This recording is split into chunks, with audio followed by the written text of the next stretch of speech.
Bismillahirrahmanirrahim. Alhamdulillahirabbil alamin wassalatu wassalamu ala asyrafil anbiya'i wal mursalin sayyidina wa maulana Muhammadin wa ala alihi wa sahbihi ajma'in, amma ba'd. Alhamdulillah, kembali hari ini kita bisa hadir di majelis taklim kita ini untuk mempelajari terutama sirah atau perjalanan hidup daripada junjungan kita, kekasih kita, pemberi syafaat kita, Nabi besar Muhammad sallallahu alaihi wasallam. Karena salah satu pelajaran yang penting nang banyak dilupakan. Jadi pelajaran penting nang banyak dilupakan, ditinggalkan oleh orang Islam, yaitu pelajaran tentang sirah nabawiyah ngarannya, yaitu mempelajari sebanyak-banyaknya tentang kehidupan Rasulullah. Artinya wah ini orang banyak ada tapi tahu lagi kisah Nabi secara terperinci. Jadi cuma tahu sedikit benar daripada kisah Rasulullah. Apabila ditakuni sesuatu nang terperinci, misal nang sederhana aja dah. Bini Nabi berapa ekor misalnya kan? Siapa-siapa ngarannya nggak tahu. Anak Nabi siapa-siapa berapa ekor.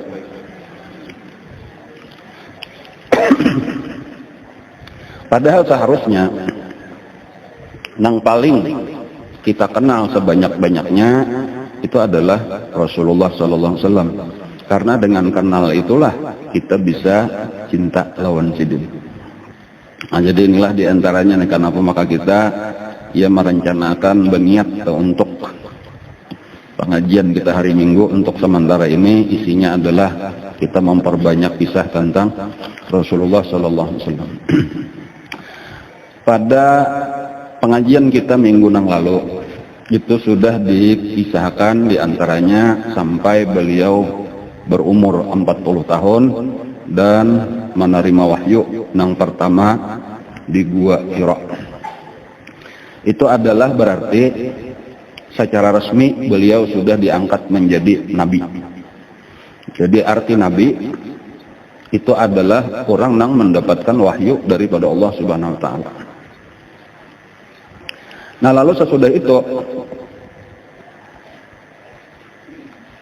beberapa waktu kemudian turun pulang ayat yang paling masyhur itu adalah Bismillahirrahmanirrahim, ya ayyuhal muddatsir qum fa'anzir wa rabbaka fakabbir wa thiyabaka fatahhir war rujza fahjur wa la tamnun tastaghfir.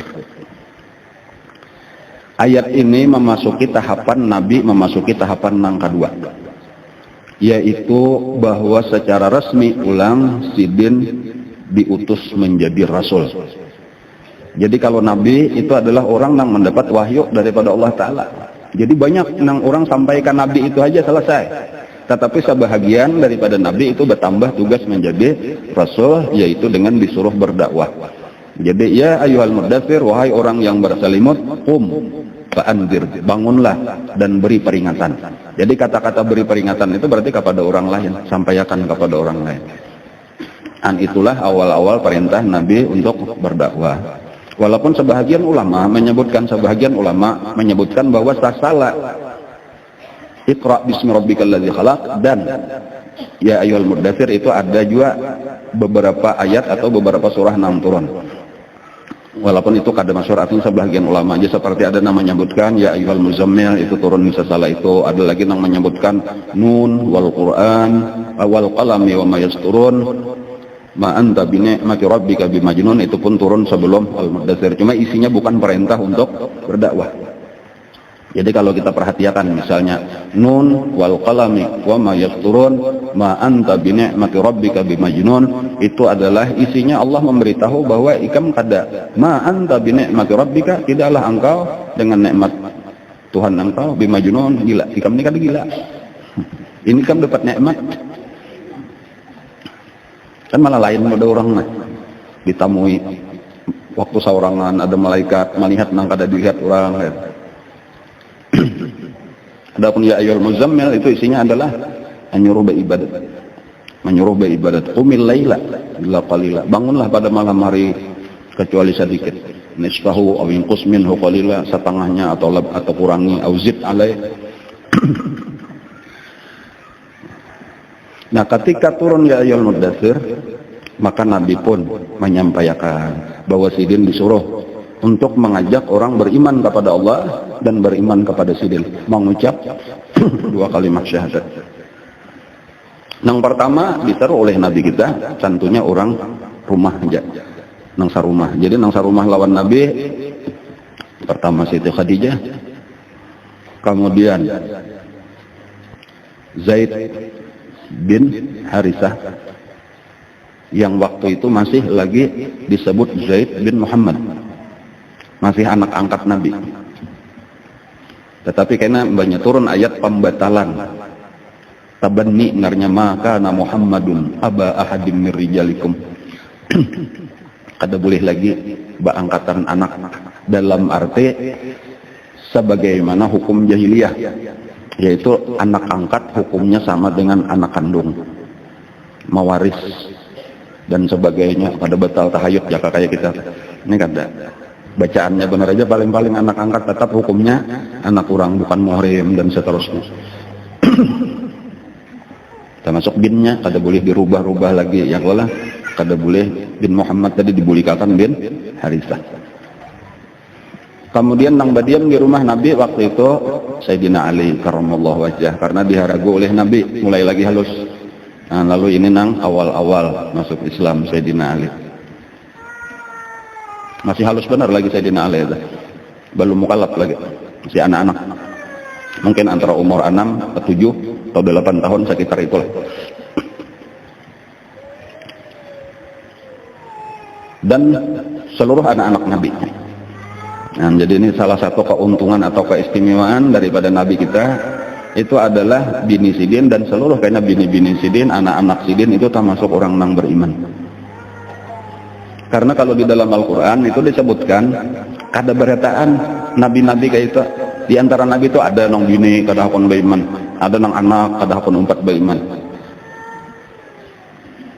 Jadi makanya kalau kita memperhatikan misal di dalam Al-Quran lah, contohnya yang biasa dibaca di ayat tasmiyah, Inna Allah astafa Adama wa Nuhan wa ala Ibrahim wa ala Imran alal alamin, dan seterusnya.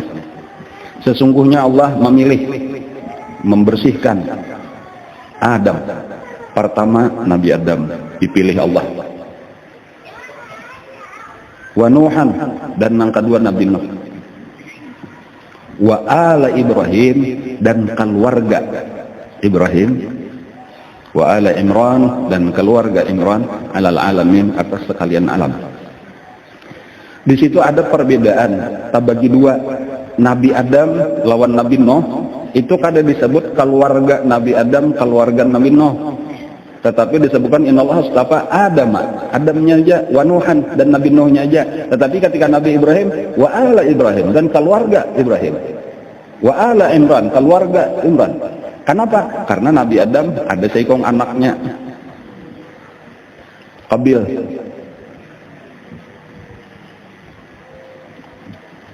Nang jadi jahat.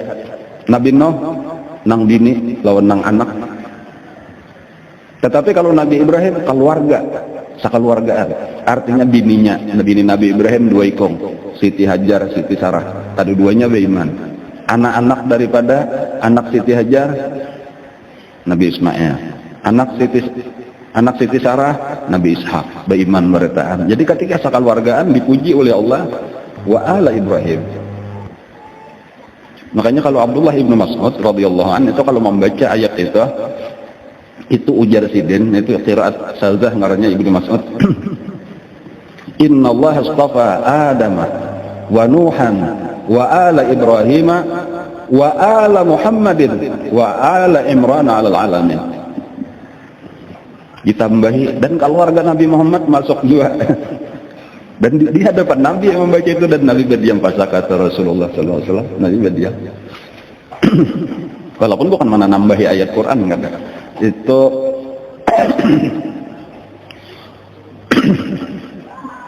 biasa Abdullah ibnu Mas'ud itu kayak itu. tafsir modelnya dimasukkan sidin kan itu pahamannya tuh bahwa sebenarnya walau Tuhan kadang memasukkan ini jadi perhatian lawan kita kalau Nabi Muhammad itu termasuk jangan tadi tak bagi dua Nabi tak bagi dua ada nang beriman berataan keluarganya ada nang sapalih beriman sapalih kada Nabi Muhammad sallallahu alaihi wasallam itu termasuk nang berataan keluarganya beriman dalam arti keluarga itu bini lawan seluruh anak sarumahan kan ada di rumah Nabi orang nang kada beriman. Nah anak Nabi waktu itu nang pertama ngarannya adalah Al-Qasim. Al-Qasim tapinya sudah meninggal. Jadi Al-Qasim itu meninggal sebelum Nabi kita diangkat menjadi Rasul. Nah, masih kekanakan halus. Padahal itu anak pertama Rasulullah. Kan Nabi kita itu diangkat menjadi Nabi sesudah kurang lebih 15 tahun kawin, iyalah umur 25 kawin, diangkat menjadi nabi umur 40. Jadi berarti kawin 15 tahun. Sesudah kawin itu anak pertama Ibrahim. Apa tadi Al-Qasim. Tapi meninggal lagi halus. Macam-macam riwayat ada yang menyebutkan umur 2 tahun, ada yang menyebutkan sampai 7 tahun. Antara itu Kemudian anak yang kedua bibinian Zainab. Di saat itu Zainab sudah kawin. Jadi Nabi sudah berminanto. Cuma kita pikiran berarti umur antara 13-14 tahun. Atau mungkin kurang. Tapi sudah kawin. Kayak itulah pulang perlu kita pahami itu. Keadaan bahari di orang Arab kayak itu di zaman dahulu kayak itu. Apabila sudah haid itu dikawinakan. Bahkan itu banyak nang dikawinakan sebelum haid, artinya sudah dinikahkan tapi kada dikumpulkan kecuali kan paling sudah haid langsung dikumpulkan aja lagi. Dan itu syariat itu ditetapkan oleh Rasulullah sampai ke dalam agama Islam.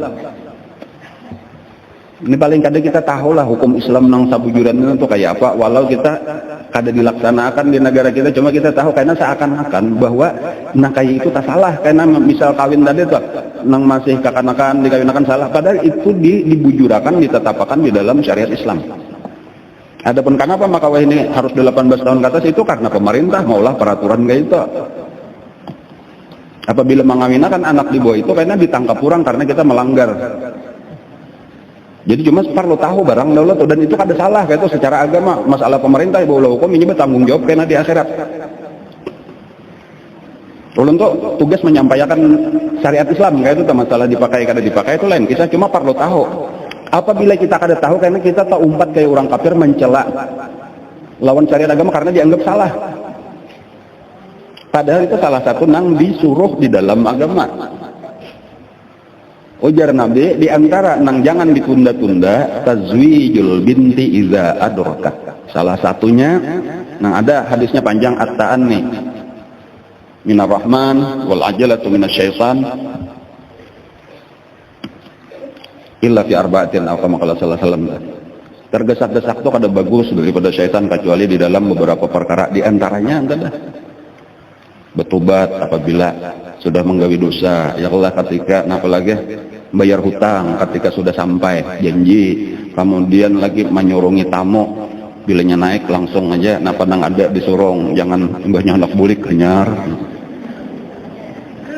Kemudian nah ini wa tazwijul binti idza adrakat nang keempat, mengawinakan anak bibinian apabilanya sudah siaplah untuk kawin. Jadi di antaranya sudah haid dan nyahakon kawin gitu. Jadi kan itulah Nabi kita dah. Ketika anak sidin ini sudah siap, jadi kawin anak pertama ini, ada seorang laki-laki pemuda datang melamar. Ngarannya Abul As lah panggilannya, atau Abul As Ibnu Rabi. Jadi ingat ulun ngaran bujurnya bila bebuat abu, bebuat ummu itu kunyah ngaran nata. Ada ngaran aslinya tak. Cuma panggilannya Abul As Ibnu Rabi. Datang bapak dah hendak melamar anak Nabi gitu.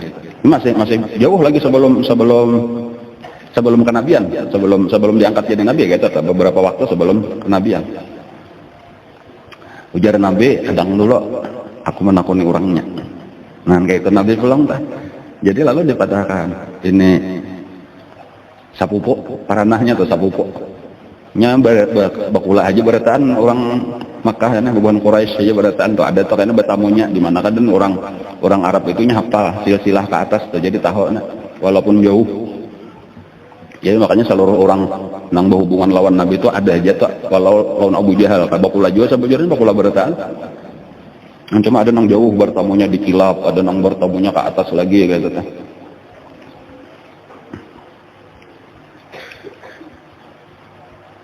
Takunin Nabi. Nah ada pula kita juga ngarannya Abul As bin Rabi. Ini malam marikan. Nyekam akun, kawinakan, nyekam keadaan kawin, kedusa. Siti Zainab kada menjawab. Berdiam aja, tapi mau hanya abang. Beluan abang muha. Tapi dilihatin Nabi, muntungnya pulang senyum. Nah, lalu keluar Nabi. Biar Nabi ayah apakah kawinan kita. Kalau mau bang, dibilin supan ini hakunai, jangan mau kayak itu bang. Jadi makanya ujar Nabi kalau bibinian bujang itu bilanya berdiam itu tanda hakun sudah kayak taamnya indahnya mesti berucap indah itu jauh ketuaan yang misal kayak itu. Nah kita ada ini kadang-kadang bilangnya oh berarti akor aja tak. Yang walhasil kawin lawan jadi peminanto sudah Nabi waktu jadi Nabi diangkat jadi Rasul itu sudah besian minanto saikong. Nah, kemudian anak nang ketiga berarti inilah kan tadi pertama Al-Qasim meninggal sudah. Kemudian nang kedua Zainab sudah dikawinakan lawan Abul As Ibnu Rabi. Kemudian anak nang ketiga berarti ngarannya Ruqayyah. Kurang daripada itu tak. Kalau alam persisnya kada tahu ulun lah kada ada catatannya tak. Ya boleh jadi sekitar 10 atau 9 tahun gitu tak. Atau 10 tahun lah kita anggap. Adingnya lagi anak nang keempat berarti ngarannya Ummu Kulsum atau Umi Kulsum. Nang dua ini, nah ini pulang lah. Walau mungkin saikung 8 tahun, saikung 6 tahun. Atau 7 tahun, kurang lebih kayak itulah. Ini sudah dikawinakan oleh Rasulullah. Tetapi masih berdiam lawan Nabi. Dipinang oleh tetangga Rasulullah sendiri, yaitu betatai rumah mamarina oleh Nabi nang malamar gasan anaknya 2 ikong. Siapa ngarannya tetangga Nabi mamarina Nabi sekaligus ngarannya Abu Lahab. Betatai rumah lawan Nabi malamar anak Nabi nang 2 ikong ini artinya tampulu lagi halus sebelum ada nang ada kita bawarang lah. Jadi padahalnya Abu Lahab itu mamarina sudah oleh Nabi nih mamarina. Jadi anaknya Abu Lahab ngarannya lalakian keduanya Utbah lawan Utaibah. Jadi saikong Utbah dikawinakan lawan Ruqayyah. Utaibah dikawinakan lawan Ummu Kulsum. Tapi kada berkumpul. Jadi kebujurannya waktu itu Nabi sudah berisian minanto 3 ikong. Anak nang kalima Fatimah, Siti Fatimah radhiyallahu anha itu masih halus benar lagi. Mungkin kurang dari 1 tahun lagi umur. Waktu Sidin diangkat jadi Nabi, boleh jadi sekitar 6 bulan. Karena di dalam riwayatnya itu Siti Fatimah itu salah satu riwayat menyebutkan karena kawin dengan Sayyidina Ali itu umur 15 tahun setengah. Itu terjadi tahun kedua Hijriah. Jadi kalau kita hitung-hitung Nabi di Makkah 13 tahun. Sementara di Madinah 2 tahun. Kan tahun 2 Hijriah. Berarti itu 15. Sementara itu berarti sebelumnya itu setengah tahunnya itulah. Sebelum kenabian berarti sekitar umur 6 bulan atau kurang lebih sekitar itulah. Siti Fatimah masih. Jadi hanya saja diisian anak tenang Nabi kita mendapat wahyu. Nah karena imbas sudah Nabi kita diangkat menjadi Nabi. Nah itulah lahir ulang saikong anak ngarannya Abdullah. Abdullah inilah anak Nabi nang sesudah Islam. Abdullah ngarannya. Oleh karena itu disebut orang At-Thayyib dan ada nang menyebut At-Tahir. Ada nang menyebut anak baik, ada menyebut anak suci. Maksudnya itu karena ini lahir di dalam Islam. Ada pun nang sebelumnya masa jahiliyah.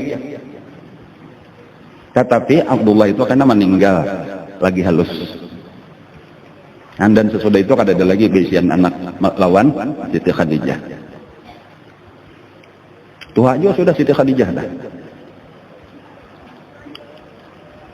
Umur Siti Khadijah kan berarti 55. Waktu itu tuh ya lah 55 dah. Kan jadi mulai ini beranak 55 beranak kan sudah termasuk tua sabujurannya. Jadi mungkin 56, 57 itu anak terakhir. Kada ada beranak lagi. Kemudian kayaknya di Madinah Nabi kita akan punya anak lagi tahun ke-8 Hijriah, itu dari Sariyah, ngarnya daripada budak perempuan nang bangaran Mariatul Qibtiyah, itu diberi nama Ibrahim. Itu kaina nang akan datang. Nah, walhasil tadi anak-anak Nabi ini terutama nang sudah kawadipan diri tadi Siti Zainab itu masuk Islam juga, Ruqayyah, Ummu Kulsum masuk Islam juga, Siti Fatimah ya halus benar lagi belum kawadipan diri, cuma itu bilang lahir di dalam agama Islam lah sudah kayak itu walaupun beberapa bulan hanya umur. Nah, cuma di antara yang disebutkan sejarah itu adalah bahwa waktu Nabi menyuruh Siti Zainab menyuruh membaca 2 kalimat syahadat itu langsung Siti Zainab itu mengucap 2 kalimat syahadat, sementara lakinya nang bangaran siapa tadi? Abul As. Itu kadada di rumah. Abul As ini kadada di rumah. Sedang bepergian, berdagang. Walaupun berita tentang Nabi kita tuh sudah mulai tersebar kayak itu dari mulut ke mulut nih, banyak orang tahuan. Waktu datang, nah langsung aja dipandiri oleh Siti Zainab nih bahwa Abah sudah diangkat menjadi Nabi dan Abah disuruh berdakwah, nang di membuai orang mengucap 2 kalimat syahadat. Dan aku sudah mengucap, ayo pian juga. Nah, jera ini aku kada terima dulu. Nah di situ jadi nang kada hakun masuk Islam itu minanto Abul As ini nang kada hakun masuk. Nah, bahkan jika kita sarik lah lawan Siti Zainab, kenapa ikam hakun mengucap 2 kalimat syahadat kada bapadah lawan aku sementara aku laki ikam. Nah, lalu dipandiri oleh Siti Zainab nih supaya jangan sarik lah tadi. Waktu itu kada apa-apa, masih boleh lagi saikong Islam, saikong balum makon kada apa-apa, perkawinannya tetap. Dan walhasil tadi kesimpulannya minanto nang saikong ini Abul As ini kadakon masuk Islam. Tapi tetap berkumpul, jadi masing-masing belain agama sudah. Nang ini Islam sudah, Siti Zainab nang laki tetap menyembah patung. Kadakon umpata. Bahkan itu kayaknya sampai ke Mekah, sampai hijrah. Dan itu diantara keistimewaan Siti Zainab itu baktinya lawan laki itu nang jadi pelajaran sabujurannya ta. Ketika Nabi hijrah, sahabat-sahabat disuruh hijrah, keluarga Nabi hijrah itu Siti Zainab itu bapada bolehlah bah ulun kada umpat hijrah karena laki ulun kada mungkin dibawa hijrah. Ulun terus berusaha, cuma belum berhasil lagi membuai supaya hakun beriman. Lalu diizinkan oleh Nabi. Baisian anak pertama ngarannya Ali. Siti Zainab baisian anak lawan Abul As lalakian ngarannya Ali. Meninggal lagi halus. Masih di Mekah meninggal. Kemudian baisian anak lagi nang kedua di binian. Ngarannya Umamah. Jadi 2 ikong inilah anak Siti Zainab. Pertama Ali meninggal lagi halus, yang kedua ngarannya bibinian Umamah. Umamah ini kainanya inilah kaina. Itu kaina akan dikawini oleh Sayyidina Ali karramallahu wajhah sesudah wafat Siti Fatimah. Kayak itu kisahnya tuh. Jadi berarti Sayyidina Ali mengawini kamanakan bini. tetapi sesudah wafat bini. Kamanakan lawan mamarina kada boleh dikumpulakan dimaduakan, tetapi boleh digagantiakan. Ini hukum Islam. Jadi misal kita kawin lawan mamarinanya, ya lah asalnya kayak Siti Fatimah, mati mamarina, kawin kamanakannya, boleh? Atau kita mentok kawin lawan kamanakannya, mati bini kita, kawin mamarinanya sama sakale. Nah, tapaksa bakas bini mangyau paman weh ini pulang. Boleh, tapi yang dimaduakan kada boleh. Itu hukum tak? Tapi kada berenakan lawan Sayyidina Ali, Umamah ini kada berenakan lawan Sayyidina Ali, jadi kada ada keturunan lagi, habis.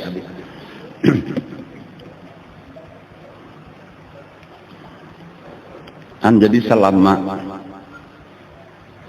13 tahun di Mekah berkumpul Siti Zainab lawan laki nang masing-masing agama tadata.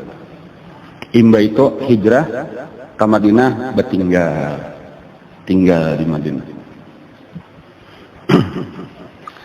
sampai tahun kedua hijrah ini. Kita menuntungakan kisah sebutingnya aja dulu, kisah Siti Zainab aja dulu, kayaknya kisah Nabi dakwahnya kayaknya dulu. Kita mau mulai sudah bagi kisahnya. Kayaknya tak putus-putus, gak ingat lagi sambungannya, jadi baik dituntungakan dulu. Sampai terjadi peperangan tahun kedua hijrah itu kayaknya terjadi peperangan Badar. Walaupun ulun saat ini kadang mengisahkan secara rinci peristiwa perang Badar itu cuma yang berhubungan dengan kisah Siti Zainab saja. Siti Zainab sedih luar biasa. Kenapa? Karena di Madinah ini pasukan siapa itu? Pasukan Abah. Sementara nang dari Mekah ini menyerang ke Madinah pasukan laki. Jadi Abul As ini umpat bubuhan rombongan Mekah kafir Quraisy menyerang Madinah, sementara nang diserang bubuhan mintuha seorang. Pokoknya nang mana aja nang manang, nang mesti seorang ada nang kalah. Buhan Madinah kalah berarti Abah di situ. Buhan Mekah kalah berarti laki di situ. Nah, itu sedih itu kada degem dirinya aja, siapa aja ada mudahan anu manang kada kawa kayak itu tah. Situ Abah. Nah, cuma memandang nang cagar kalahnya ini nah. Ya nang berdoa tuh habis-habisan untuk minta peliharakan laki, minta peliharakan Abah, kayak itu aja lagi tah. Dan itulah nang terjadi. Ya, jadi secara zahir kisahnya ringkasnya orang Islam menang di dalam perang Badar, Rasulullah selamat. Dan Abul As pun kada terbunuh, tetapi tertawan. Ya jadi kan yang penting selamat dulu tuh kada mati tah. Tertawan. Jadi termasuk di dalam tawanan perang Badar nang 70 orang. Ya kan kurang lebih sekitar itu. Nang mati di perang Badar itu sekitar 70, nang tertawan pun sekitar 70. Ya salah satunya adalah Abul As bin Rabi'. Nah, dan waktu itu keputusannya setiap tawanan itu boleh ditabus oleh keluarganya. Itu diumumkan untuk disampaikan oleh Nabi. Sementara waktu itu Siti Zainab kada ada beisian harta apa-apa. Sementara laki sedang ditawan, kecuali satu-satunya harta itu adalah kalung warisan dari mama Siti Khadijah. Jadi waktu orang-orang Mekah ini tulakan menabus, itu banyak nang tulakan. Ini terpaksa berkirim aja.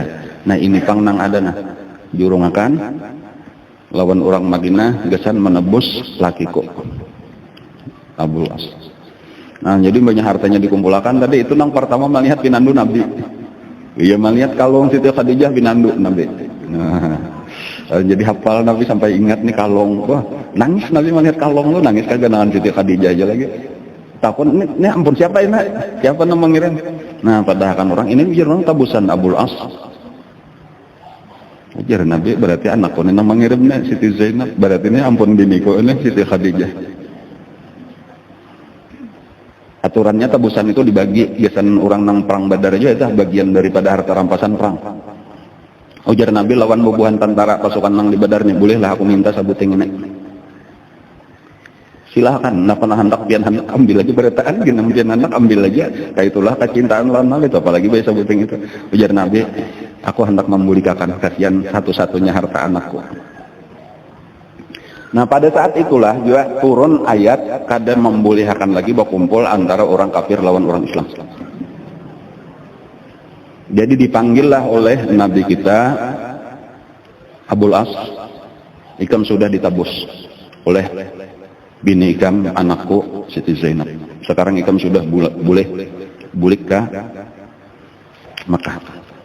Tetapi ada satu yang perlu ikam ketahui, bahwa mulai saat ini kada boleh lagi orang kafir berkumpul lawan orang Islam. Berarti ikam kada boleh lagi berkumpul kecuali ikam hakun masuk Islam.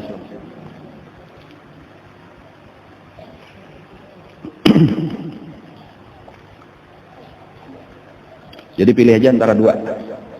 Pilih antara dua. Hendak ikam masuk Islam, ambil bini ikam, bawa ke sini. Bila ikam kada hendak, ikam bulik, kena kirim makan bini ikam ke sini. Abul As memilih bertahan di dalam agama jahiliyahnya.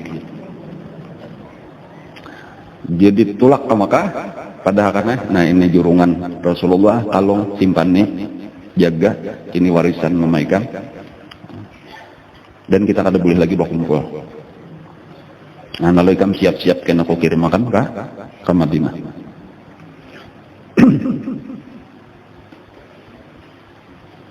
Setelah itu kerasnya tuh lah, pada hendak benar masuk Islam. Tapi sekalinya apa? Mbaknya sudah pindah.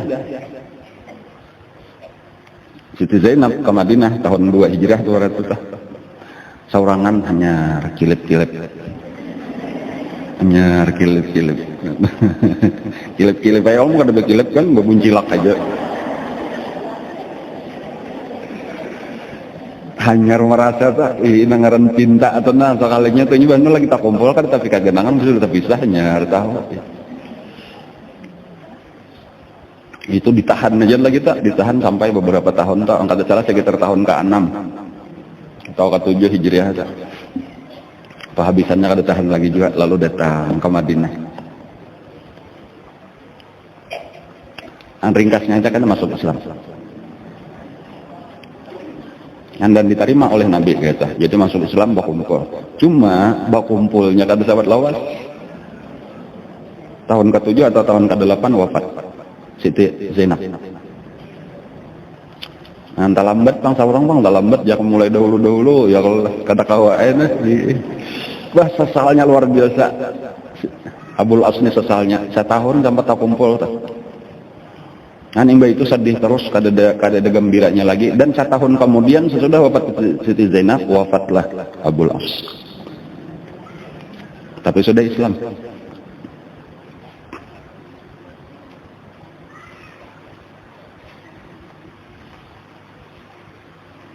Kisah Ruqayyah ulang lawan Ummu Kulsum. Dikawinakan tadi lawan Utbah dan Utaibah, anak Abu Lahab, bertetangga bang bakula bolang. Tetapi ketika mendengar Nabi kita berdakwah sudah menyampaikan agama Islam, Abu Lahab sarik benar. Ini cagar menjadi orang besar Nabi nih. Asal ini kemanakan seorang lalakiannya, nah ini bibiniannya kemanakan pulang tinggi apa padanya. Sekarang inya berdakwah, disuruh aku mengikutinya. Bakawan lawan bubuhan nang susah-susah budak-budak itu kadaku hakun. Lalu berucaplah lawan anak, dipanggil anak Utbah dan Utaibah dipanggil, wahai Utbah, apabila ikam hendak tetap menjadi anakku, talak bini ikam keduanya. Dan disitulah dipelihara Allah Siti Ruqayyah dan Ummu Kulsum ini kada sempat disentuh sekalipun oleh Utbah dan Utaibah. Lalu diceraikan. Masih kanak-kanak lagi. Jadi sebetulnya maksudnya Abu Lahab itu menghinakan, supannya artinya ditalak belum dikumpuli lagi. Padahal ada, malah itulah kemuliaan terpelihara lah daripada kemusyrikan anak Nabi. Jakanya diambil dibawanya, kedua-duanya alih benar Nabi anak seorang. Makanya sudah lakinya kayak seorang anak merabuti lagi. Cuma kayak itulah Allah ma'aturakan. Ringkasnya ketika sampai umur sudah haid, sudah itu nang pertama nang kakak yaitu Ruqayyah dikawinakan oleh Nabi kita dengan Sayyidina Utsman ibnu Affan.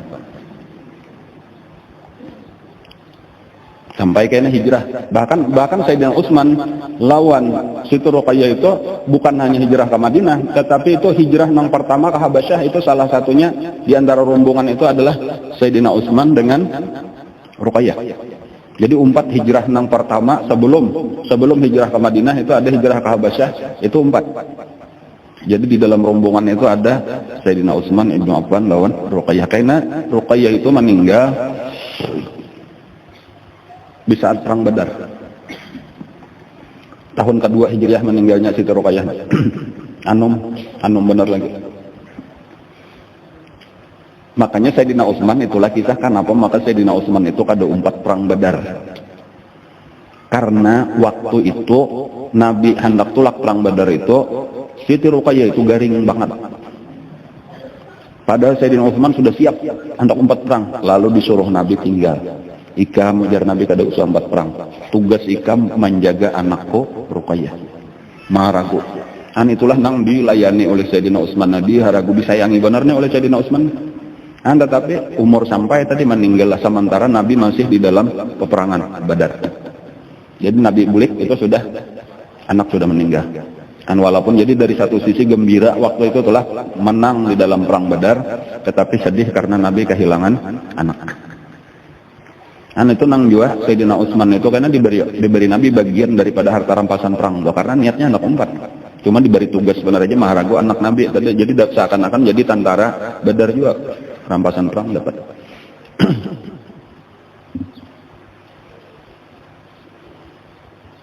Kayak aja kita sambung kisah itu telah imba hijrah kita berbulik kerja pulang dah. Banyak lagi kita sambungannya kan. Kayaknya kawin lawan Mikul Som pulang Sayyidina Utsman cuma kayak aja insyaallah bila sampai waktunya kayaknya kisah kasih tak. Karena ada kaitannya dengan perkawinan Nabi dengan Siti Hafsah, kayaknya ada tuh hubungannya tuh. Nah lalu nang di luar rumah Nabi, nang diseru Nabi tadi sarumahan sudah ya Allah sudah anak-anak Nabi berataan beriman gitu ringkasnya ta. An bini Sidin, sapupu Sidin Sayyidina Ali termasuk tadi bakat anak angkat Sidin Zaid bin Harithah. Adapun nang di luar rumah itu kawan akrab Nabi. Kawan yang paling akrab lawan Nabi sebelum diangkat menjadi Nabi, sama-sama pedagang, sama-sama saudagar. Dan orang yang cerdas, orang yang pintar, sama-sama kada pernah menyembah berhala, sama-sama kada pernah hakun minuman keras. Karena orang-orang yang cerdasnya berpikir tuh apa-apa kada nang bila orang kayak itu umpatan kayak itu, kada kayak itu, inyan dipikirkan pang tadi dilihat, oh ini kada bagus, kada usah umpatan, berdua inilah nang rasuk kemana-mana lah. Dan pintarnya luar biasa juga sama, jadi mudah meimbangi lawan itu kada apa menyamai Nabi kata kau bang, cuma termasuk orang yang paling cerdas di zaman itu tuh nangaran Sayyidina Abu Bakar Siddiq radhiyallahu anhu.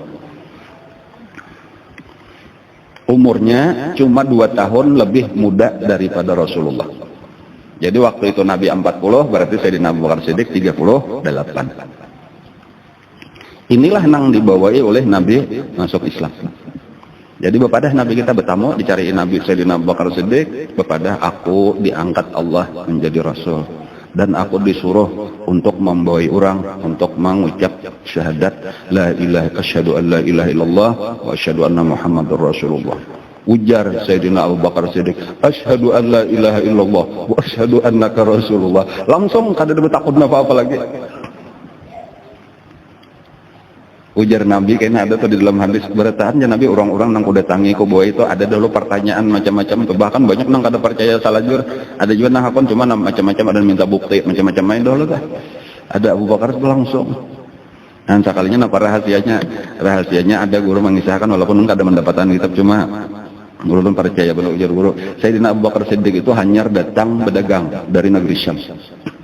Di negeri Syam Sayyidina mimpi melihat bulan lawan matahari turun ke pangkuan Sidin, turun sekalinya keasuhan seorang duduk masuk takajub bangun lalu mencari orang nang alim pandita Nasrani nang ada di negeri Syam. Lalu dikisahkan ujar pandita itu, menurut pendapat aku mimpi ikam itu berarti bahwa di negeri ikam sekarang sedang diutus seorang nabi, diangkat Allah sudah nabi akhir zaman. Dan ikam termasuk orang nang beriman. Dan ikam kayaknya nang akan menjadi khalifah sesudahnya wafat. Jadi makanya ya bulik Nabi datang langsung asyhadu an la ilaha illallah. Percaya mesti ini pas sudah sesuai, aku sudah ada isyaratnya ini. Lalu minta izin lawan Nabi, bolehlah ulun menyampaikan ke lain, silakan biar Nabi. Di sini ini Sayyidina Abu Bakar Siddiq dakwah jiwa dakwahnya entah. Sama lawan Nabi tadi hendak membawa orang pulang supaya orang selamat, kadang apa-apa supaya orang selamat ke kawanan kita. Ulun nak bawa ke kawanan lah. Lalu didatangilah. Yang pertama didatangi adalah Sayyidina Utsman bin Affan. Kawan dia nih, sama-sama pedagang dia nih, sama-sama pebisnis. Nah, lalu dijelaskan oleh Sayyidina Abu Bakar Siddiq. Walhasil mengucap 2 kalimat syahadat Sayyidina Utsman ibnu Affan. Nah, lalu kayaknya beberapa orang, minimal tuh 5 orang lah nang dibawai oleh Sayyidina Abu Bakar Siddiq nih. Sayyidina Utsman ibnu Affan, Talhah ibnu Ubaidillah, Sa'ad ibnu Abi Waqqas, Zubair ibnu Al-Awwam, Abdurrahman bin Auf. Ingatlah. Beliau 5, ingat benar. Ini kayaknya nang berlima, enam ini termasuk nang orang-orang as-sabiqunal awwalun, ngarnya orang-orang yang pertama masuk Islam dah. Nang termasuk di dalam 10 nang dijamin masuk surga. Sa'ad bin Abi Waqqas, Talhah bin Ubaidillah, Utsman bin Affan, Abdurrahman bin Auf, Sa'ad bin Abi Waqqas, terbulang mulik lah. Yang pertama Utsman tadi ada penang lain tuh, ulun keadaan susunannya tuh kada penting tuh, cuma ngarannya aja nang penting berlima dah. Utsman bin Affan, Zubair ibnul Awwam, Talhah bin Ubaidillah, Sa'ad bin Abi Waqqas, Abdurrahman bin Auf.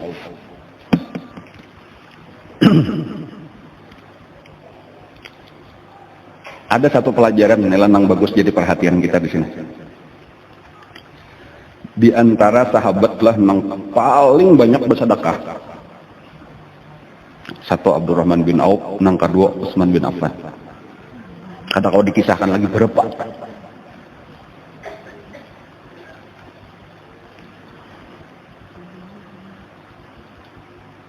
Perang Tabuk misalnya telah.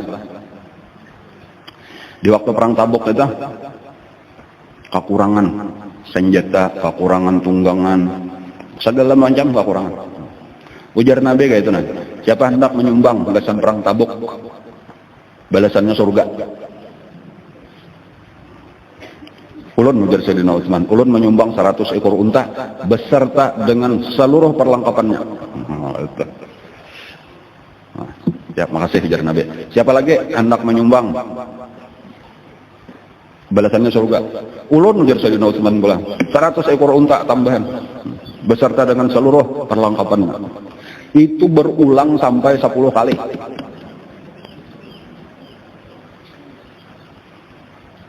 Ketika nangka 11 kali, siapa lagi aja Nabi? Ulun ujar Sayyidina Utsman, cuma habis untanya. Kuda pulang 100 wahai Rasulullah.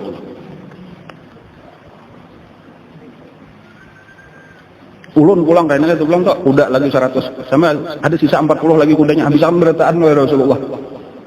Itu Sayyidina Utsman. Pokoknya kata kalau dikisahkan lagi kayak apa pemurahnya, bantuannya Sayyidina Utsman di dalam penegakan agama Islam, di dalam dakwah. Cuman hendak ulun sampaikan di sini, ujar ulama, sabarataan pahala Sayyidina Utsman dah, seapa banyaknya, seapa pahala Abdurrahman bin Auf yang luar biasa juga sekali bersedekah 1000 ekor unta beserta dengan seluruh tunggangan bahan yang ada di belakangnya. Itu berataan ada di dalam timbangan Sayyidina Abu Bakar Siddiq radhiyallahu anhu. Artinya Sayyidina Abu Bakar Siddiq mendapat pahala itu juga tanpa mengurangi pahala Sayyidina Utsman, tanpa mengurangi pahala Sayyidina Talha, Sayyidina Zubair ibnul Awwam, Sa'ad bin Abi Waqqas, Sayyidina Abdurrahman bin Auf. Kenapa? Karena sidinlah nang membawai masuk Islam. Itulah salah satu penyebab kenapa maka Sayyidina Abu Bakar Siddiq ini kada kawat disaingi oleh siapapun. Seapa kayak menambahi, karena seapa ampun ikam tambah ampun ku saurang, tambah pakuleh ku di lain. Law zina imanu Abi Bakrin bi imanil alamin la rajaha imanu Abi Bakrin. Jadi apa pelajarannya kesan kita? Itu kita ambil pelajaran, seharusnya ngaran dakwah itu kita harus bantu membantu kayak itu. Kadang merasa puas, alhamdulillah aku sudah dapat hidayah daripada Allah. Kita harus berusaha menjadi penyebab hidayahnya orang lain. Penyebab benar aja, kalau luarnya benar aja, padahal membawa benar ya, imannya sudah hakon dibawa ke hadapan Nabi mau urus kada umpatan lagi saya di nomor Siddiq dah. Coba pahalanya itu hebatnya. Itulah ujar Nabi kita nang la ayyadiyallahu bika rajulan wahidan khairun laka min humurin na'am. Wa fi riwayatin khairun laka minad dunya wa ma fiha. Bahwa Allah nang memberi hidayah tetapi bika dengan sebab engkau. Itu lebih baik daripada kita mendapatkan dunia seisinya. Jadi maksudnya kakak itu tuh, walau kita kan bisa melajari orang, apa salahnya kita membawa ikan, jakai kamu 4 mengaji kawannya. Ada bisian anak, bisian sapupo, bisian kamana kan bawai. Mudah-mudahan ini dapat hidayah kita pemulaan membawai. Seapa karena pahalanya mulai dapat hidayah tak? Sampai ke mati kita dicatat seitulah juga boleh kita. Dan padahal kita kan bisa bacaan juga, bisa melajari orang juga, cuma kita membawai. Berapa nang kalau kita, apalagi kita ada tambahan itu kan bermodal pandir, apalagi kalau bermodal duit sedikit, kena aku bayar ya kan ongkos taksinya. Yalah, kena aku menukarakan jilbab, ikan kan bisa berjilbab lagi. Misal tuh kan nang bawa kayak itu, kena aku menukarakan busana muslim. Ada parak majelis tuh orang berjual. Misal bener aja bang. Ini misalnya nyenang handap benar baju roknya dah ya kalau lah kelihatan katiak bulunya. Amun kita memadahi hari gini, jadi dikisahkan Rami kamu mengaji itu nyandak itu sekali-sekali barang dulu kita kena ada duitnya, kena aku mau nukarakan, kena aku memberi jilbabnya, kan macam-macam, pokoknya kayak itulah tadi. Kayak Nabi seandainya minta ada bapak boleh nang ini nang saya kong pulang kan salahnya coba terus itu bagian daripada kita, nah pengaruhnya mencari akhirat sebujurnya itu bagian menolong dakwahnya Rasulullah SAW. Dan luar biasa karena pahalanya kita dapatkan dah. Nya karena sudah jadi orang baik, karena mendidik anaknya, mendidik cucunya, terus saja tuh ketimbangan kita. Itu untungnya membantu di dalam dakwahnya. Nah, nyaman kayak Nabi tadi kan ada bisan kawan akrab. Ini kawan nih bang, depan diri dahulu. Sayyidina Abu Bakar pulang baik siang kekawanan pulang rekan-rekan bisnis nih. Bawa pulang kayak itulah jadinya karena nang ini terus bersambung enggak cuma seapa aja tuh nang dibawa Sayyidina Umar dibawa Sayyidina Sa'ad bin Abi Waqqas itu masuk aja pulang kak Sayyidina Abu Bakar Siddiq nah makanya ringkasnya karena seluruh pahala orang Islam ini nah kumpulakan berataan ini akan ada di dalam daun timbangannya Rasulullah SAW karena sidillah nang pamulaan. Jadi kawalah kita mau ukur siapa timbangannya Rasulullah kan kawal lagi karena ampun kita berataan sampai hari kiamat itu ada di dalam daun timbangan Nabi tanpa mengurangi timbangan kita. Tinggal kita nang bisa mengambil pelajaran. Amun kayak itu kok hendak juga baca carian. Antara utama orang-orang nang parak kita jadi kada mesti harus jadi ustad, jadi kiai kada mesti. Tinggal membawai bener aja ya Allah membawai aku ini memadahan sabigikin aku kada bisa menyampaikannya kita itu cuma ikan bagus undang rasa orang. Nah lalunya hakun mengaji, hakun sambahyang kena, hakun beribadat, hakun ambil maksiat berapa keuntungannya. Itu satu pelajaran yang baik dan yang kita ambil dari hikmah sedikit daripada kisah ini. Lalu masuklah tadi di dalam tahap yang pertama itu 5 orang, tadi tambahan 6 orang lawan Sayyidina Abu Bakar Siddiq. Ditambah tadi yang utamanya atau Siti Khadijah, kemudian Sayyidina Ali, kemudian siapa tadi? Zaid bin Harithah. Itulah sebenarnya orang-orang yang pertama. Yang sesudah itu terus Nabi berdakwah pulang. Cuma mengarahnya masih dakwah sembunyi. Arti sembunyi itu kadang mau di tengah orang banyak. Tunggal ikungan aja didatangi Nabi ketika Nabi ada melihat yang patuh di paraki sidin, di pandiri sidin, kayak gitu. Nah, jadi Nabi pernah berjalan-jalan, kayak gitu. Nah, lalu bertamu lawan seorang penggembala kambing. Nah, lalu dipandiri Nabi dipadahkan. Nah, lalu beriman penggembala kambing ini mengucap 2 kalimat syahadat. Ngarannya siapa penggembala kambing itu tadi?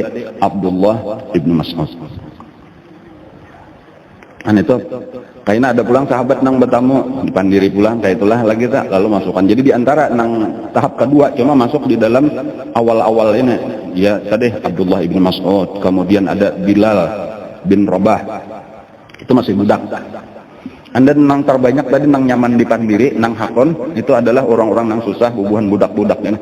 Atau orang-orang nang ada Suhaib ngarannya.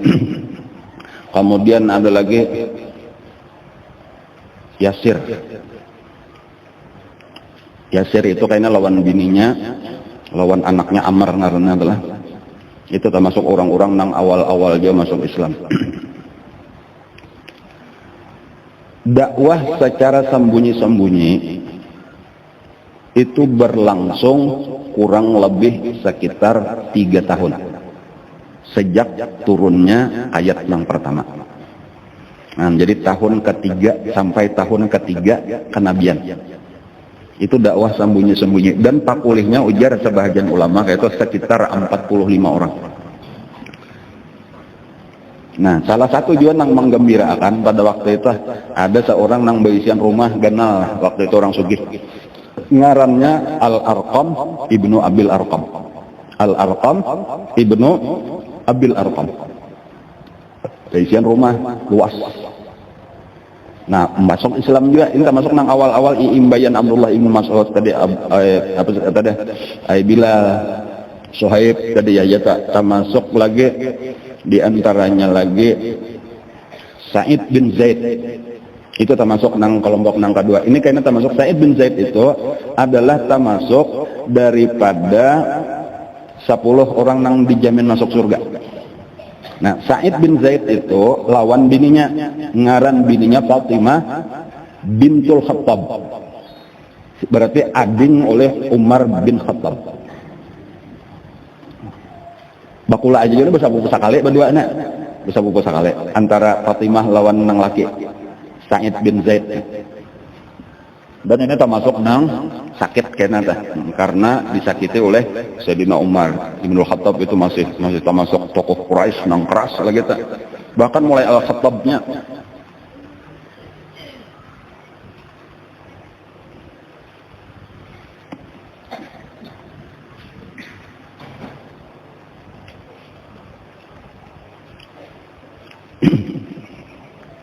Nah, lalu dakwah Nabi, pelajaran Nabi melajari agama itu berkumpul di rumah Al-Arqam ibnu Abil Arqam tadi.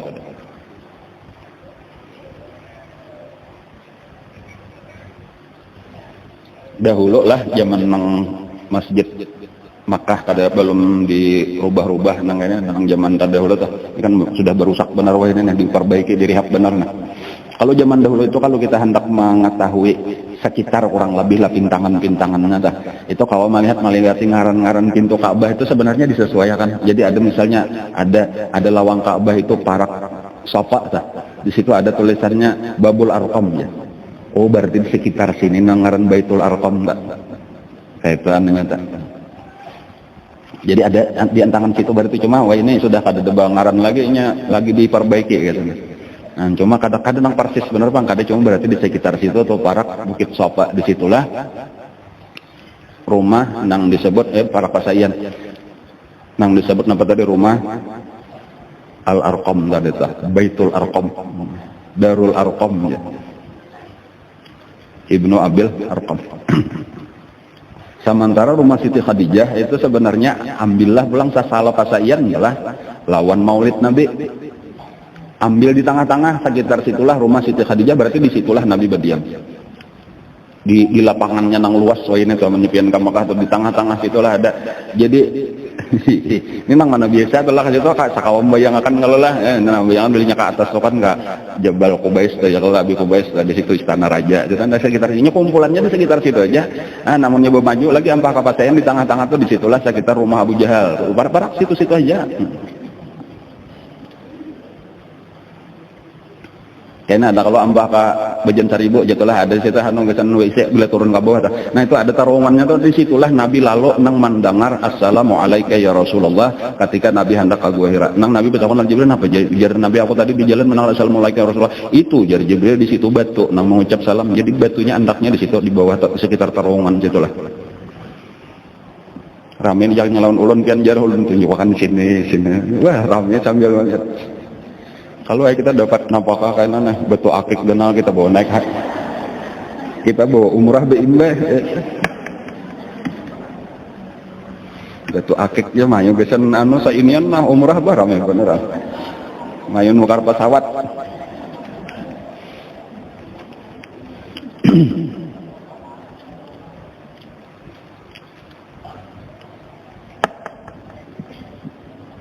Di antaranya juga adalah nang masih di dalam dakwah sembunyi-sembunyi. Walaupun bacaannya dari sembunyi-sembunyi, tetapi dari mulut ke mulut sebenarnya sudah tersebar. Cuma orang Quraisy kada ada reaksi apa-apa lagi karena waktu itu Nabi belum ada mencela Tuhan-Tuhan orang Quraisy. Jadi seakan-akan lakum dinukum waliyadin lagi zamannya itu orang-orang kita. Jadinya kada merasa terganggu walaupun sudah jadi berita nang hangat waktu itu bahwa ini sudah mulai mengajarkan ajaran nang aneh kayak itu nang lain pada nang lain. Selama 3 tahun itu belum ada reaksi apa-apa lagi dari orang kafir Quraisy. Walaupun sudah ada larangan-larangan hati-hati jaga keluarga kita lah jangan tahu umpat-umpat. Cuma belum keras lagi lawan Nabi itu sudah mulai ada. Salah satunya itu adalah larangan kita jaga jangan sampai karena orang luar Mekah ini menyebar keluar ini bahaya karena makin kuat kalau sudah orang luar Mekah.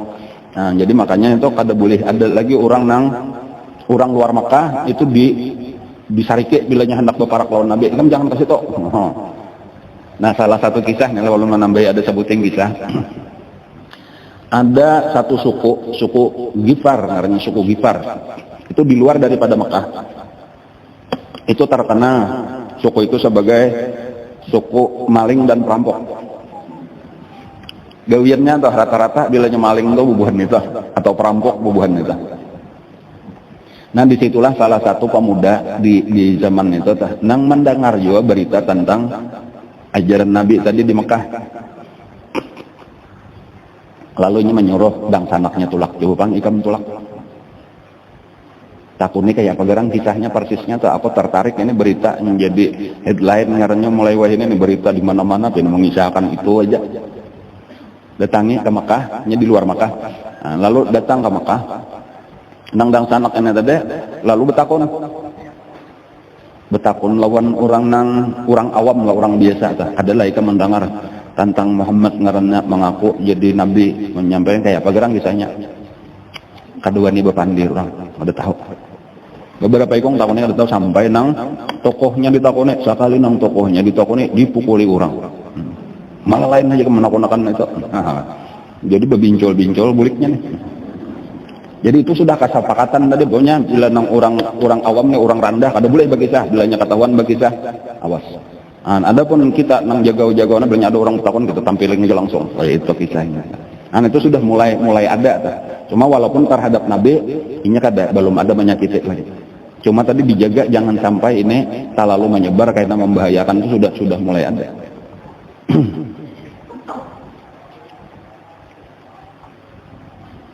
Nah lalu karena Abu Dzar ini penasaran lalu tulak seorang.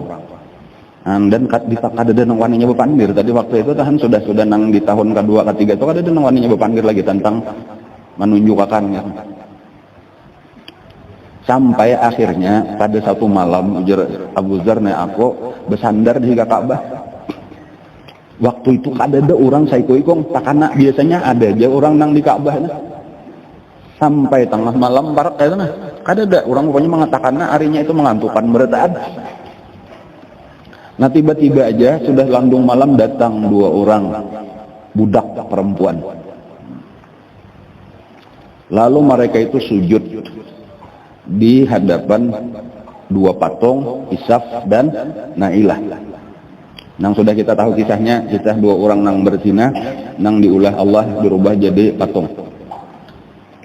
Lalu ujarnya nah ini budak nih, anakku takunya, tahulah ikam nang ngaran Muhammad itu siapa? Ikam nih, umpatan nang itu kada usah manakunin nang itu ujar budaknya. Inya menyuruh kita itu ampih menyembah patung-patungnya nah. Inya ngarannya mahina akan Tuhan-Tuhan kita nang ada ini. Ujar Abu Dzar, Tuhan nampak ini orang pezina maka disembahlah. Itu tuh ini orang pintar juga berarti. Lalu ini sarik nang berdua ini tadi. Tarik nang berdua ini memadahkan Tuhannya sebagai orang pazina. Niat ngarannya ikut-ikutan benar aja tuh ujar orang Tuhan gitu tamanya nang mahinakan tarik. Padahal dasar bujur-bujur orang gitu. Nah ini dua orang nang berzina asalnya diandak di sopak saikong di marwah saikong cuma kisah orang-orang nang di anu syaitannya nang maandak ka parak sumur Zam-Zam. Lalu nyabukahan nang berdua ini tadi mencari lalakian gasan ya memukulik lah lawan orang nang mahina Tuhan apa. Nah waktu itu datang dua orang laki-laki sedang berjalan lalu didatangilah oleh dua orang budak ini. Pada akannya di situ nah ada orang mencela Tuhan-Tuhan kita. Sekalinya dua orang laki-laki ini adalah Nabi kita lawan Sayyidina Abu Bakar Siddiq. Cuma kada tahu juga nang dua orang budak kana. Oh jadi Nabi ya biar kayaknya kami mau urusnya. Nah, lalu ini bulikan didatangilah oleh Nabi. Lalu ditakoni siapa ikam? Bangaran aku adalah Abu Dzar Al-Ghifari. Jadi Abu Dzar Al-Ghifari itu salah satu daripada orang luar Mekah, bahkan boleh disebut orang luar Mekah nang pertama-tama masuk Islam. Ada nang lain-lain tuh orang Mekah beratan. Lalu alhasil tadi aku hendak napa tujuan ikam ujar Nabi hendak mendengar berita tadi dan hendak tahu kayak apa nang bujur. Nah lalu dijelaskan Nabi dibacakan ayat Quran walhasil mengucap dua kalimat syahadat di hadapan Nabi. Lalu umpat belajar agama. Nah ujar Nabi tapi ikam hati-hati lihati aku aja ikam lihat bilanya aku turun di rumah lalu aku berjalan sembunyi-sembunyi masuk aku ke rumah Al-Arqam umpat ikam masuk situ. Nah, lalu ditungguinya lah Nabi tadi dilihat Nabi keluar itu pun dari jauh-jauh aja Nabi sudah jauh hanya berjalan supaya jangan menyolok jangan kelihatan beimbai lawan Nabi. Jadi Nabi pun kayak ada hajat napa ini sudah mulai dicurigai diawasi lah mulai dijagai sudah oleh orang-orang Quraisy. Nah, lalu Nabi ketika pina lingah-lingah orang masuk Nabi ke rumah Al-Arqam dan di situ sahabat-sahabat sudah mandang. Masuklah juga Abu Dzar Al-Ghifari ini. Lalu umpat belajar di situ. Ringkasnya Abu Dzar Al-Ghifari itu kurang lebih 15 hari umpat belajar lawan Nabi. Bahari itu 15 hari aja mengaji lawan Nabi. Bulik ke kampungnya Kaina lah beberapa tahun kemudian, sekitar mungkin 15 tahunan karena itu di awal-awal hijrah. Jadi karena tahun keberapa hijrah itu datang sudah ada yang menyebutkan itu dengan separuh daripada Bani Ghifar sudah masuk Islam. Bahkan ada yang menyebutkan seluruh Bani Ghifar itu sudah masuk Islam. Bahkan ada yang menyebutkan itu Bani Ghifar dan Bani Aslam warnanya dua suku itu batatai daerahnya toh. Itu dua perkampungan itu sudah berataan masuk Islam dibawa oleh Sayyidina Abu Dzar Al-Ghifari. Itu perjuangan dakwah kisah sedikit toh, membantu di dalam dakwah. Jadi barokah itu pahala kisah tadi Sayyidina Abu Dzar Al-Ghifari ini pulang. Dan ini termasuk orang yang hidup sederhana. Jadi ketika kaumnya tadi dibawa lawan Nabi dipadahkan sudah berislam cuma supaya jadi sahabat lah bertamu lawan Nabi itu bulikan bertinggal di Madinah Abu Dzar ini sampai wafatnya karena sampai wafat Rasulullah. Dan masuk di dalam orang-orang yang hidup sederhana ashabus suffah bakawan lawan bubuhan Sayyidina Bilal Abdullah ibnu Mas'ud.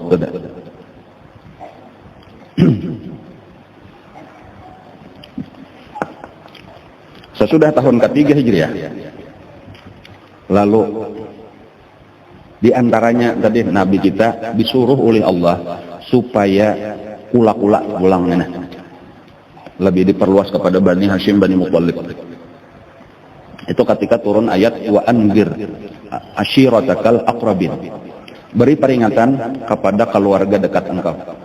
Jadi artinya pindah banyak orang sudah masukkan nih. Nah, sementara kula-kula pindah kada tapi beparakan. Ayo kumpulakan. Nah, lalu dikumpulkanlah oleh Nabi kula-kula sidin diundang.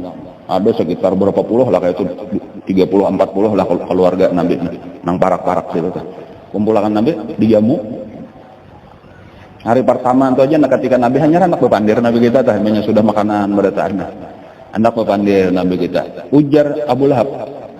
Kalau lah wahai Muhammad sebelum kamu pandir kayaknya anak pandir dulu ini bijak bahasa kita ya. Kalau ikam hendak anggaran membawa kami masuk agama ikam pada usah pandirah. Amunnya masalah nang lain silakan masalah agama pada usah pandir. Kada jadi Nabi pandir bubar. Hari berikutnya pulang Beberapa waktu kemudian ujar nih kayak ini kisahnya, diundang Nabi pulang, cuma ditinggal Abu Lahab kada disaru lagi. Nanya mau rawurnya baik pada disaru. Nah, nyar disampaikan Nabi, perintah Allah bang ne anzir, beri peringatan asyirataka, keluarga engkau al-aqrabin nang parak-parak jadi memarina sapopo dikawin Nabi. Dan anzir itu sebenarnya peringatan itu nang keras gitu nah. Padahal kan Nabi keras mudahnya pembicaraannya kalau sudah lawan kula. Nah, kata-katanya bukan basyir, bangnya ada basyir, ada anzir, nazir. Bilanya basyir tuh nang rame-rame aja, nang gembira aja, kayak itu. Ada nang anzir tuh tak bahasa keras. Ujar Nabi, sesudah kita mati ini kadang di situ cuma ada surga, neraka. Tinggal pilih bila hendak surga, beriman lawan aku. Bila kada pun neraka. Kayak itu bang lagi belak-belakan aja lagi. Dan kada ada manfaatnya kita nih bakula dunia aja, akhirat kada kawat saling tolong menolong. Oh, kayak itu jaga bahasa kitanya. Jadi masing-masing aja sudah selamatkan, dan cara menyelamatkannya jelas, 2 kalimat syahadat. Entah itu aja lagi tegas kayak itu arti wa anzir asyiratakal aqrabin. Kada ada nang pina balambut-lambutan lagi, kada ada Nabi kayak itu. Ya Safiyah binta Abdul Muttalib. Nabi tunggal hitungan kayak itu di kiau Nabi, wahai Safiyah mamarin aku anak Abdul Muttalib, angqizi nafsakin nanar. Selamatkan diri engkau daripada api neraka. Fa inilah ugni anti minallah syai'a, karena aku kada kawa apa-apa membela kamu di hadapan Allah. Mengucap 2 kalimat syahadatlah Safiyah. Kayak itu Fatimah, Siti Fatimah kalau dipanggilin Nabi di rumah, ya Fatimah binta Muhammadin angkizi nafsaki minan nar fa inni la yughni anki minallahi syai'a. Kayak itu artinya anak lah kita punya. Buktinya tuh anak Nabi Nuh. Ya kalau lah kata kawa selamat, nah kayak itulah juga ikan makanya. Cuma alhamdulillah, nah keluarga Nabi tadi beriman berataan, artinya nang sarumah kecuali nang di luar rumah. Ada tabagi, ada nang beriman, ada nang kada. Waktu itu masih banyak nang belum beriman. Di antara nang beriman tadi ya nang sudah kita sebutkan tadi. Salah satu tambahannya Sofia memarina Nabi. Karena lakinya pun sudah terdahulu beriman. Siapa lakinya? Sofia Zubair Ibnul Awwam. Oh kada. Ya Zubair Ibnul Awwam.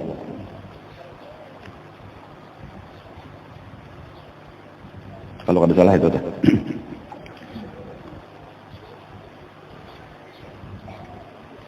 Atau al-awamnya sama sekali. Allah alam gak ingat ulun. Insyaallah kena dicek bahasa.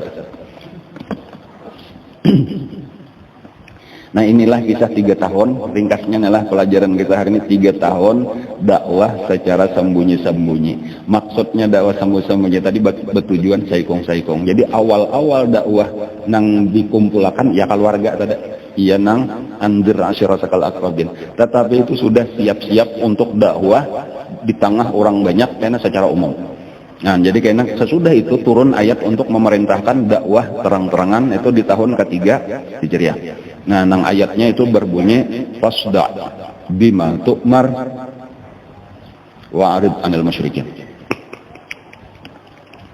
Terang-teranganlah, sampaikan apa yang diperintah kepada engkau. Nah, cuma insya Allah karena kita akan membicarakan ini lagi kayak apa, dan disinilah beratnya perjuangan Nabi, kesakitan dirasakan oleh sahabat-sahabat Nabi sesudah perintah dakwah terang-terangan. Mudah-mudahan apa yang kita dapat hari ini menjadi ilmu yang bermanfaat.